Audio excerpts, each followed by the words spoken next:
Alors, Maman Bintou, merci d'avoir accueilli The French Talk pour cette soirée mémorable. Est-ce que vous pouvez, en quelques mots, vous présenter et présenter aussi l'association que vous représentez avec brio, s'il vous plaît? Merci, maman. Donc, je suis Madame Bintou Moulongo. Je préside le Haut Conseil des Congolais de France et d'Europe. Nous travaillons autour des sujets du développement dans nos pays d'origine. Et puis, l'objectif phare, c'était vraiment de devenir déjà une porte-voix pour la société civile au niveau de la République démocratique du Congo, mais aussi pour que cette voix de la victime, surtout en lien avec l'oppression et la guerre.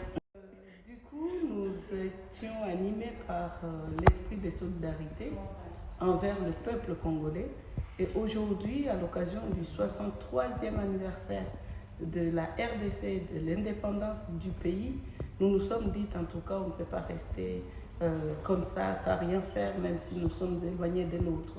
Donc on a dû appeler quelques femmes du réseau, comme vous l'avez vécu vous-même ici, des partenaires officiels de notre Haut Conseil des Congolais de France et d'Europe, pour pouvoir partager ces moments de commémoration par rapport à tout le travail qui était fait avec nos héros comme Lumumba, qui a sacrifié sa vie pour que ce pays requiert une indépendance.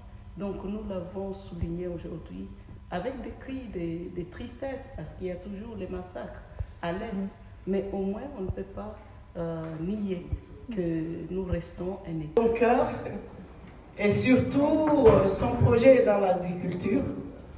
Donc elle a 10 hectares à Kinshasa. Son cœur, vraiment. Merci à toi pour le courage, la détermination et à leur soutien au Haut Conseil des Congolais de France et d'Europe. Donc, Madame Pauline, elle est très très forte en mobilisation. Aujourd'hui, elle a été coincée par tout ce qui est là, mais en tout cas, quand on lui dit mobilise, c'est pour cette, tout ce qu'on partage en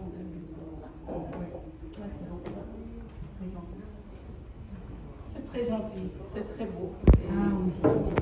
Les femmes artisanes, c'est un éventail revisité. Voilà, c'est très très beau. Il faut encourager les femmes artisanes. On va artisanes. encourager les femmes artisanes. Vraiment.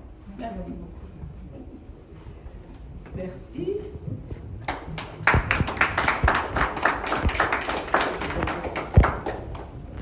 Alors, nous avons notre partenaire. Elle m'a dit, maman, n'aie jamais crainte, je serai là avec tout ce qu'il faut.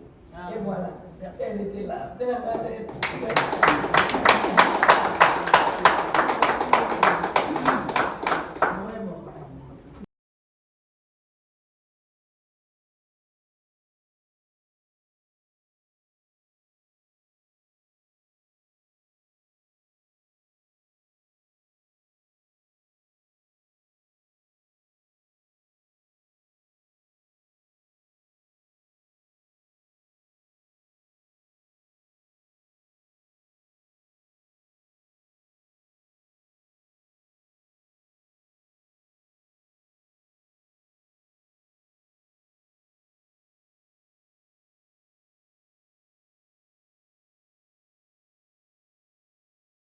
Le meilleur de chacun. Quand vous faites grandir les gens, vous avez toujours du meilleur qui s'ajoute. Toujours. Si vous commencez à les exploiter, je prends l'exemple de ces enfants qui sont exploités dans les mines de coltan, c'est quoi leur futur? Qu'est-ce qu'on va en faire plus tard? Ben, en fait, vous allez développer de la criminalité. Parce que pour survivre, il va falloir qu'il soit d'une manière ou d'une autre. Et il va choisir la mauvaise voie. Et donc ça, vous voyez, ça a des implications quand même énormes, même sociologiquement.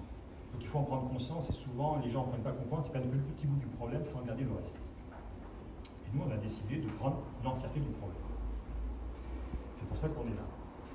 Et le rôle du Haut Conseil de fédérer toutes les compétences des Congolais pour initier un mouvement pour construire un meilleur futur pour le pays.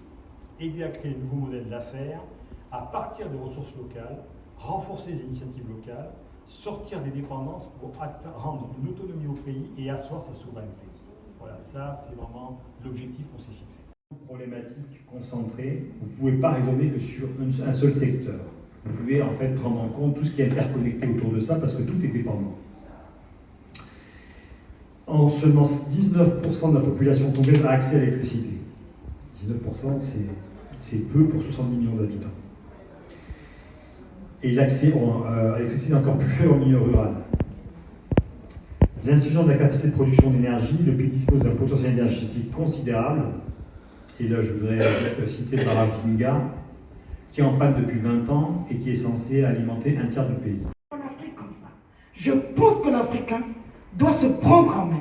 S'il y a des programmes à mettre en place au niveau de l'Afrique, c'est à lui de repenser à son système éducatif. Il n'est pas question qu'on puisse calquer un modèle et qu'on vienne nous montrer, voilà ce que nous devons faire. Alors ça, je peux dire qu'il y a un problème, un grave problème. Je peux dire, il y a des choses qu'on ne peut pas dire, je m'arrête là, pour être vraiment... Super. Alors en tout cas, merci beaucoup. Merci beaucoup. C'est de moins de 30 ans. Et ça veut dire que pour ce faire, on a besoin, nous avons un défi qui est un défi majeur, qui est celui de la démographie, mais celui de l'emploi. Et on le verra, je pense, dans notre prochaine table ronde, qu'est-ce qui est important? L'emploi. Pourquoi est-ce que nous faisons tout ça? Pourquoi est-ce que nous réfléchissons justement à toutes ces stratégies de développement? C'est pour aller chercher, comme l'a rappelé Claude, on a besoin d'aller dans des grands projets, parce qu'on a compris aujourd'hui que lorsqu'on va dans des grands projets comme Inga, comme tant d'autres, ceux qui sont financés par les banques mondiales, les FMI et consorts, on sait effectivement que l'on est vraiment dans une machine, dans un mécanisme